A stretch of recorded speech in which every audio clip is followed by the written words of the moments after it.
Foram 34 presidentes em pouco mais de 100 anos de república. Essa história começa em 1889, a história dos presidentes do Brasil.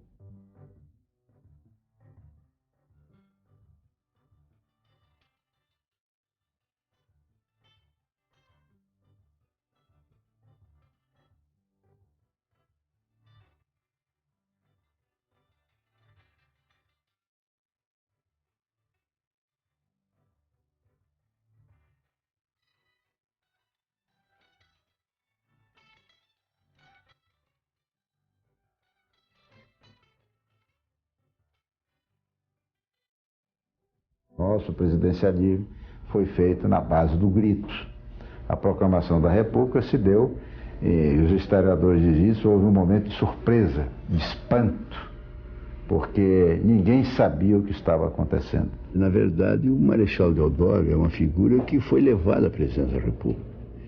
Porque, se nós analisarmos com profundidade, a República foi meio um golpe de Estado, porque não havia um clima contra o Império.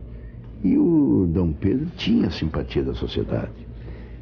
Então eles levaram o Deodoro, que era uma figura muito querida, muito respeitada, a fazer a proclamação da República e ser o primeiro presidente.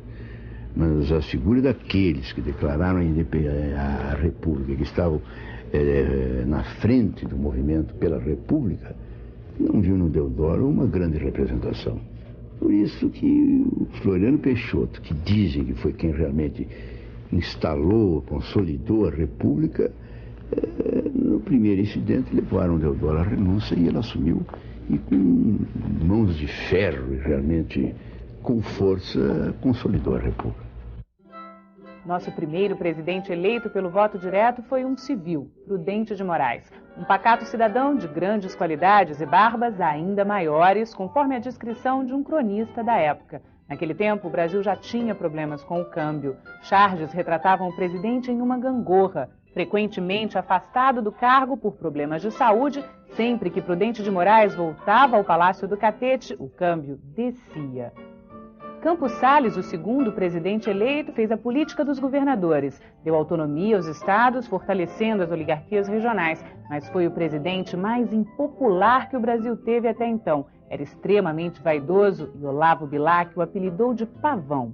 Rodrigues Alves, o terceiro presidente paulista e civil, mudou a paisagem da capital, o Rio de Janeiro. Demoliu cortiços e estreitas ruelas deram lugar a largas avenidas com lojas modernas e cafés elegantes. Ao mesmo tempo, Oswaldo Cruz se empenhava em uma guerra sanitária e a campanha de vacinação obrigatória contra a varíola quase acabou em golpe de Estado. O primeiro mineiro a ocupar a presidência foi Afonso Pena. Foi a vez do Convênio de Taubaté, uma campanha de forte valorização do café. A política internacional era ditada pelo Barão do Rio Branco, mas Afonso Pena não terminou o mandato. Morreu em 1909, deixando o cargo para o vice Nilo Peçanha. Em seu governo foi criado o Serviço de Proteção aos Índios, entregue ao então coronel Cândido Rondon. A sucessão de Nilo Peçanha foi a campanha política mais movimentada até então. No embate da farda contra a toga, a farda levou a melhor. O Marechal Hermes da Fonseca venceu Rui Barbosa nas urnas. Viúvo, o Marechal casou com Nair de Tefé, primeira caricaturista brasileira que tinha apenas 28 anos. Mas Hermes da Fonseca tinha fama de azarado. Certa vez, após uma viagem, um amigo lhe contara que o trem que viera logo em seguida ao seu descarrilhara. O Marechal estava sentado numa rede, de cabeça baixa, considerou melancolicamente. É o diabo isso. Agora vão dizer que foi porque passei pela linha. Venceslau Braz, o presidente seguinte, já tinha sido vice de Hermes da Fonseca. Sua vitória representou o retorno da política do café com leite, que alternava um presidente paulista e um mineiro. Em 1917, o Brasil entrou na Primeira Guerra Mundial, mas também enfrentava a sua própria guerra, interna e santa, a Guerra do Contestado. Centenas de sertanejos e soldados morreram durante os combates travados no Paraná e em Santa Catarina. Pressionado pelo desequilíbrio financeiro, numa atitude inusitada, Venceslau Braz chegou a pedir à Câmara e ao Senado um corte de 50% do seu salário. Mas os parlamentares cortaram apenas 20%. O salário do presidente passou de 10 para 8 contos de réis. 12 anos depois de ter deixado a presidência, Rodrigues Alves foi novamente eleito. Dessa vez, no entanto, morreu antes de tomar posse, vítima de uma epidemia de gripe espanhola. Assumiu o vice, Delfim Moreira, que governou apenas por alguns meses. Epitácio Pessoa, eleito em seguida, também venceu Rui Barbosa nas urnas. Inovador, nomeou pela primeira vez civis para os ministérios militares, o que contribuiu para o avanço do movimento tenentista, que marcou toda a década de 20. Em 22, aconteceu o levante do Forte de Copacabana, a fundação do Partido Comunista Brasileiro e a Semana de Arte Moderna. O país comemorava o centenário da independência com uma grande exposição no Rio de Janeiro. No Nordeste, Virgulino Ferreira, o Lampião, reinava no sertão desafiando o poder constituído, enquanto o padre Cícero catequizava o povo da região castigado pela seca. Em 1921, os jornais publicaram várias cartas contendo críticas ao exército. Assinava as cartas um dos candidatos à sucessão presidencial, Arthur Bernardes. A autoria nunca foi comprovada. Eleito, o presidente Arthur Bernardes governou os 4 anos do mandato sob estado de sítio, com forte repressão aos movimentos militares e censura à imprensa. Washington Luiz, o presidente seguinte, representava as oligarquias paulistas. Uma das primeiras providências que tomou foi acabar com o estado de sítio. Seu lema foi: governar é abrir estradas. Foram construídas as rodovias Rio-São Paulo e Rio-Petrópolis.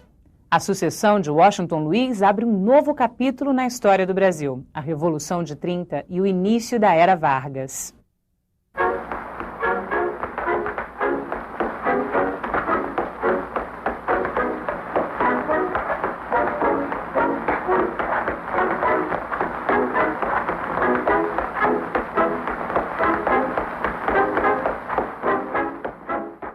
Com Vargas, formalmente se encerra um ciclo, que é o da República Velha, inicia um novo, que, sob o ponto de vista econômico, sobretudo, vai significar transformações na perspectiva da modernização do país.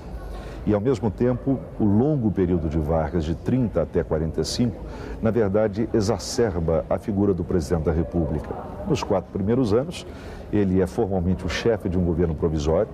Em 34, aprova-se a segunda Constituição Republicana, ele é eleito indiretamente, mas esse período de governo não se completa.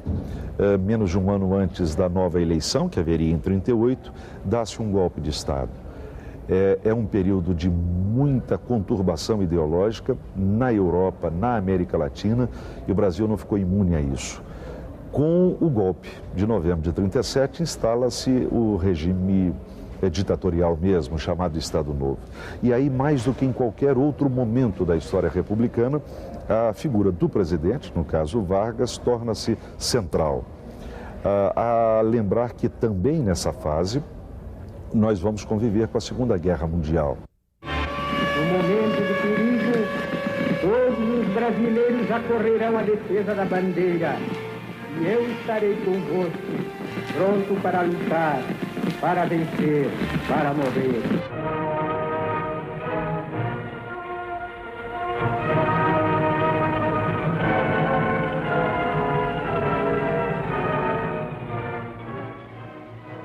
Em 45, havia uma coisa interessante, porque nós não tínhamos nenhum sentimento de democracia. O Estado Novo, ele foi feito em cima da figura do Dr. Getúlio Vargas, e numa época em que o mundo todo estava em crise. Era nazismo, era fascismo, era comunismo, no Brasil tinha integralismo, parecia que a democracia estava morrendo. Com a vitória dos aliados e a derrota do nazismo, surgiu um movimento de liberdade, um movimento libertário. Dentro desse movimento libertário, foi deposto o presidente Vargas, que tinha na época um prestígio enorme, tanto que ele foi eleito senador por 2 estados, deputado federal por 7 estados, naquela época era permitido, e ele elegeu, através de um pronunciamento dele, o meu candidato é o Eduardo, é o Marechal Eurico Gaspar Dutra, e só com essa declaração o Dutra venceu o brigadeiro Eduardo Gomes, que era o candidato natural que ia ganhar as eleições. O Dutra, quem era o Dutra? Tinha sido ministro da guerra na época da ditadura do Dr. Getúlio Vargas.